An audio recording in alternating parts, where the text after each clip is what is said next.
台湾男子夜石头台南场首映会，在日暗时伫南方国务中心电影院举办首映档案。现场来了真侪热爱台湾文学贵宾到场，甚至连副总统赖清德也由市长黄伟哲、刘伟林一景以及真侪地方名家陪同之下，共同出席电影首映。刚走进来的时候，非常多的年轻人他们以为我要来看《Top Gun 2》，其实错了你看，我们是来看叶石涛的纪录片，这个真的是非常值得看的一部电影我也希望更多的年轻人能够走到戏院里面来，能够都来看这部电影。那这部电影的头衔的那个名字，大家可以看得出来就是台湾男子叶石涛他这个是真真实实的一个人。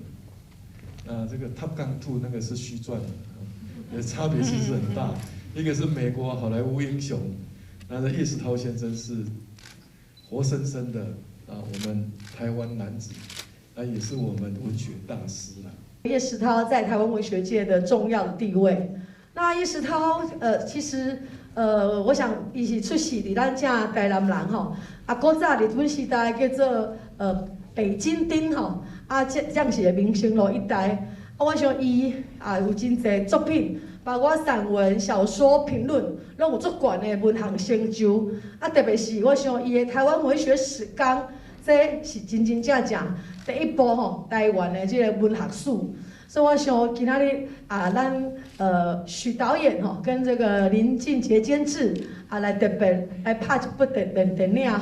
我想毋茫咱身为台湾人，身为台南人，爱特别来看这部电影。市长黄伟哲表示，真荣幸有这次机会，甲赖副总统做伙参加台湾男子夜石头电影台南首映会。非常高兴能够让我有这个机会，站在这里共同跟我们赖副总统一起来缅怀，也来看一看我们台湾男子叶石涛他对台南、对台湾的影响。当然，我想叶老留下来很多的著作等身，留下了很多的金句，留下了很多脍炙人口的一个这个小说。但是怎么样让叶老的这个文学能够更彰显？除了在赖副总统竞选市长的那句话之外呢，事实上在2012年，我们叶石涛文学纪念馆能够设立，能够成立。2017年，蜗牛巷小说中的蜗牛巷能够重见天日。那2021年，我们也举办了叶石涛短篇文学奖，能够让许许多多的好朋友都能够对于叶石涛在台湾文坛上以及整体的历史定位能够更清晰。纪录片电影《台湾男子夜石头》是由他们在岛屿写作、寻找北海的人的制作团队拍摄。电影记录了夜石头的生命以及写作生涯，也记录了同时代台湾作家共同命运，凸显因的文学成就。该电影也将在17日正式登上大荧幕。